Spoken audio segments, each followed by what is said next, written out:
معاشرے میں دو چار غلطیاں اس مہینے کے حوالے سے ہم میں موجود ہیں۔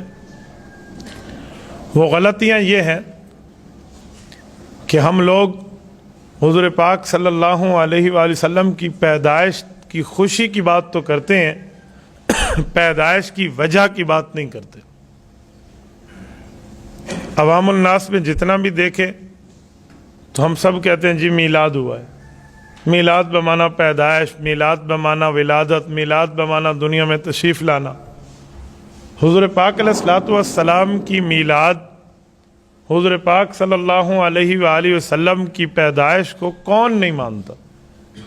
دنیا میں ایسا کوئی بندہ نہیں ہے، وہ مسلمان ہو یا غیر مسلم ہو، وہ حضور پاک صلی اللہ علیہ وسلم کی پیدائش کا منکر ہو، ایسا کوئی نہیں ہے۔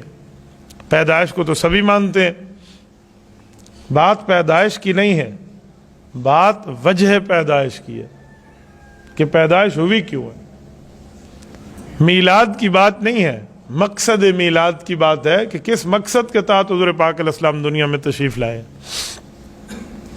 کسی بڑے انسان کی گفتگو، اس کا آنا، اس کا جانا، اس کے معاملات کسی وجوہات کی بنیاد پہ ہوتے ہیں۔ میں آپ کو مثال دیتا ہوں، ہم یہاں اعلان کریں کہ ہمارے پاس فلاں بہت بڑے بزرگ شیخ پیر ہمارے مشائخ میں بڑی شخصیت تشریف لا رہی ہیں، تو ایک خوشی ہم بڑوں کی ہوگی جو ہم سمجھدار بیٹھے ہیں، اور ایک خوشی چھوٹے بچوں کی ہوگی۔ چھوٹے بچوں کی خوشی کیا ہوگی؟ آج اچھے اچھے کھانے پکیں گے، مہمان آ رہے ہیں،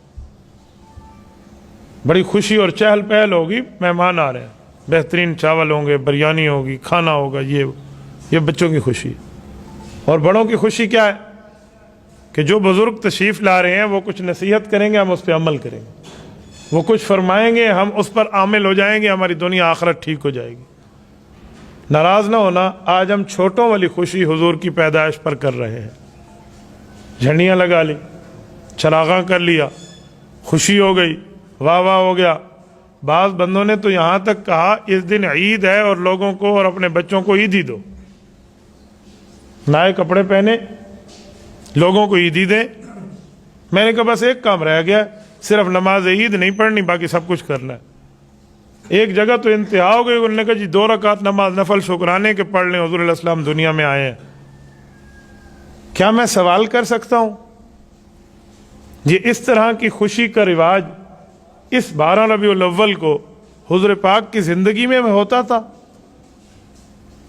حضور پاک علیہ السلام کی عمر مبارک کتنی ہے؟ تو کتنی دفعہ ربیع الاول حضور کی زندگی میں آیا؟ 63 بار۔ کسی ایک بار بھی ہوا؟ کسی ایک بار بھی ہوا پیدائش کے بعد مجھے بتائیں؟ جب نہیں ہوا تو کس بنیاد پر یہ دین میں اضافہ ہے؟ اس دن 2 رکعت نماز نفل شکرانے کے پڑھیں، یہ کس نے کہا؟ اگر یہ ضروری ہوتا، دین کا حصہ ہوتا، حضور اقدس صلی اللہ علیہ وسلم کرتے؟ حضور کبھی نہ چھوڑتے۔ پھر حضور نے تو پوری زندگی میں ایک بار بھی نہیں کیا۔ حضرت ابوبکر صدیق سے بڑھ کے ہمیں محبت ہے، حضرت عمر، عثمان، علی، حضور علیہ السلام کے گھرانے سے بڑھ کے ہم حضور سے پیار کرنے والے ہیں۔ ان کی زندگی میں تو ہمیں نہیں ملتا، نہ کسی صحابی کی زندگی میں، نہ کسی اہل بیت کی زندگی میں۔ تو یہ دین میں اضافہ ہے۔ اور میں حیران ہوں، اسی مہینے میں اللہ کے رسول کی وفات، حسرت حیات بھی تو ہے نا۔ اسی مہینے میں حضور اقدس صلی اللہ علیہ وسلم دنیا سے رخصت بھی تو ہوئے ہیں، اس کو کوئی نہیں دیکھتا۔ وفات النبی جب ہوئی تھی تو کسی پر کوئی غم نہیں تھا۔ صحابہ کہتے ہیں ہمیں دیواریں بھی اجنبی لگتی تھیں، یہ کیفیت ہو گئی تھی جیسے کسی کا بڑا چلا جائے اور وہ بالکل بیار و مددگار رہ جائے۔ سیدہ کائنات حضرت فاطمۃ الزہرا رضی اللہ تعالی عنہ ارشاد فرماتی ہیں، یہ واحد اولاد تھی حضور کی اس وقت جب حضور دنیا سے گئے جو زندہ سلامت تھی۔ حضور کی باقی اولادیں 3 بیٹیاں اور 3 بیٹے پہلے دنیا سے رخصت ہو گئے تھے۔ حضور پاک علیہ السلام کی وفات کے وقت یہ صرف سیدہ کائنات حضرت فاطمۃ الزہرا زندہ سلامت تھی۔ فرماتی ہیں میرے والد کی وفات نے جو مجھے صدمہ دیا، صبت علی مصائب لو انہا صبت علی الایام سرنا لیالیا، وہ دکھ اگر دن کی روشنی پہ آتے تو وہ رات کی تاریکی میں بدل جاتے۔ جو دکھ مجھ پر آئے ہیں، یہ اماں جان رضی اللہ عنہ کا ارشاد ہے۔ اور آج ہمیں اس مہینے میں خوشی